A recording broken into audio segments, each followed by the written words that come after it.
Anchor గా బిజీగా ఉండే ప్రదీప్ మాచిరాజు హీరోగా నటిస్తున్న రెండో చిత్రం అక్కడ అమ్మాయి ఇక్కడ అబ్బాయి. నితిన్ భరత్ ఈ సినిమాకు దర్శకులు. దీపికా పిల్లి హీరోయిన్ గా నటించింది. ఈ సినిమా నుంచి లే లే లే అనే పాటను మహేష్ బాబు ఆవిష్కరించారు. లవ్ అండ్ ఫ్యామిలీ ఎంటర్టైనర్ గా రూపొందిన ఈ చిత్రాన్ని మాంక్స్ అండ్ మంకీస్ సంస్థ నిర్మిస్తోంది. ఇప్పుడు ఈ సింగిల్ తో సినిమా ప్రచారాన్ని ఆరంభించారు. రాధన్ ఈ సినిమాకు సంగీతం అందిస్తున్నారు. ప్రదీప్ హీరోగా నటించిన తొలి సినిమా నీలి నీలి ఆకాశం పాట ఎన్నో వారాల పాటు చార్ట్ బస్టర్ గా నిలిచింది. ఇప్పుడు ఈ పాట కూడా అదే స్థాయిలో ఆకట్టుకుంటుందంటోంది యూనిట్. చాలా గ్యాప్ తర్వాత ఉదిత్ నారాయణ్ తెలుగులో పాడారు. శ్రీధర్ ఆవునూరు రాసిన ఈ పాటకు శేఖర్ మాస్టర్ కొరియోగ్రఫీని అందించారు. వెన్నెల కిషోర్, సత్య, గెటప్ శ్రీను ముఖ్య పాత్రను పోషిస్తున్నారు. ఇటీవల పాన్ ఇండియా సినిమా కంగువతో ఆడియన్స్ ముందుకు వచ్చిన సూర్య కొత్త చిత్రం చెన్నైలో ఆరంభమైంది. సూర్య 45వ వర్కింగ్ టైటిల్ తో రూపొందే ఈ చిత్రాన్ని డ్రీమ్ వారియర్ పతాకంపై రూపొందిస్తున్నారు. రేడియో జాకీగా కెరీర్ ప్రారంభించిన బాలాజీ నటుడు, గాయకుడిగానే కాకుండా దర్శకుడిగా కూడా మంచి పేరు తెచ్చుకున్నాడు. నయనతారతో ఆర్జే బాలాజీ తీసిన అమ్మోరు తల్లి తమిళనాటనే కాదు తెలుగులో కూడా చక్కటి విజయాన్ని సాధించింది. అమ్మోరు తరువాత బాలాజీ సత్యరాజ్తో తీసిన వీట్లో విశేషం కూడా మంచి ఆదరణ పొందింది. ఇప్పుడు సూర్యతో దర్శకుడిగా మూడో సినిమా చేస్తున్నాడు బాలాజీ. ఫాంటసీ యాక్షన్ సినిమాగా రూపొందే ఈ సినిమాకు ఏఆర్ రెహమాన్ సంగీతం అందించనున్నారు. వీలైనంత తొందరగా పూర్తి చేసి వచ్చే ఏడాది ద్వితీయార్థంలో ఆడియన్స్ ముందుకు తీసుకురాబోతున్నారు. కార్తీక్ సుబ్బరాజ్ దర్శకత్వంలో సూర్య నటించిన సినిమా షూటింగ్ పూర్తయింది. పూజా హెగ్డే హీరోయిన్ గా నటించిన ఈ సినిమా గ్యాంగ్స్టర్ కథాంశంతో రూపొందింది. దీనిని వచ్చే ఏడాది ప్రథమార్థంలో రిలీజ్ చేయబోతున్నారు. కంగువతో కంగుతిన్న సూర్య ఈ రెండు సినిమాలతో హిట్స్ కొట్టాలని కోరుకుందాం.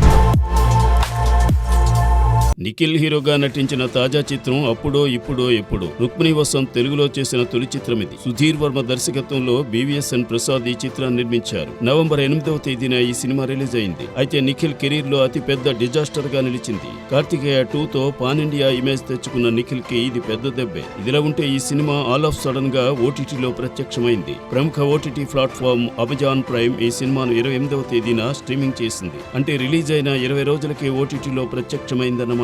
ఈ చిత్రంలో వైవా, హర్ష, దివ్యాంశ్ కౌశిక్ ముఖ్య పాత్రలను పోషించారు. కార్తీక్ ఈ సినిమాకు సంగీతం అందించారు. హెబా పటేల్ వయసు 35 ఏళ్లు. కానీ ఆమె తెలుగువారిని పలకరించి 10 ఏళ్లవుతోంది. హెబా పటేల్ నటించిన తొలి చిత్రం అలా ఎలా 2014 నవంబర్ 28న విడుదలైంది. అనీష్ ఆర్ కృష్ణ దర్శకత్వంలో రూపొందిన అలా ఎలా చిత్రంలో రాహుల్ రవీంద్రన్ హీరోగా నటించాడు. ఈ చిత్రానికి భీమ్స్ సిసిరోలో సంగీతం సమకూర్చారు. అలా ఎలా పెద్దగా ఆకట్టుకోపోయినా హెబా పటేల్ అందం మాత్రం ఆకర్షించింది. ఆపై హెబా నటించిన కుమారి 21F మంచి విజయం సాధించింది. దాంతో వరుసగా 7 తెలుగు చిత్రాల్లో నటించేసింది. ఆ తర్వాత నుంచే హెబాకు అంతగా ఆకట్టుకునే పాత్ర లభించలేదు. దాంతో కొన్ని సినిమాల్లో గ్లామర్ డాల్ గాను, మరికొన్ని చిత్రాల్లో ఐటమ్ గాల్ గాను కనిపించింది. ఈ ఏడాది వచ్చిన హనీమూన్ ఎక్స్ప్రెస్, ధూమ్ ధామ్ చిత్రాల్లో అందాల నాయికగానే కనిపించిన హెబాకు ఆ సినిమాలంతగా ఆనందం పంచలేకపోయాయి. మరి రాబోయే చిత్రాల్లో హెబా పటేల్ ఏ తీరున మురిపిస్తుందో చూడాలి. బొమ్మాలి నిన్ను నొదల అంటూ ఈనాటికి బాలలు సైతం అంటూ ఉంటారు. అంతలా అరుంధత్ సినిమాలో సోను సూద్ నటనకు తగ్గ వాచికం పలికించారు రవిశంకర్. అసలు రవిశంకర్ కుటుంబంలోనే గాత్రంతో మాయ చేసే గుణం ఉందని చెప్పవచ్చు. ఆయన తండ్రి నటుడు, డబ్బింగ్ కళాకారుడు పీజే శర్మ తన గళంతో ఎంతో మంది పరభాషా నటులను తెలుగు వారికి చేరువ చేశారు. ఇక రవి అన్నయ్య సాయి కుమార్ డబ్బింగ్ కింగ్ అనిపించుకున్నారు. వారి బాటలోనే పయనిస్తూ రవిశంకర్ డబ్బింగ్ ఆర్టిస్టుగా అదరహో అనిపించారు. ఆపై నటనతోనూ దుష్టపాత్రల్లో బెదరగొట్టారు. కన్నడ కూడా తనదైన బాణి పలికించారు రవిశంకర్. నవంబర్ 28న రవిశంకర్ పుట్టినరోజు. గలంతోనూ అభినయంతోనూ ఆకట్టుకుంటున్న రవిశంకర్ రాబోయే రోజుల్లో ఇంకా ఏ తీరున సాగుతారో చూడాలి.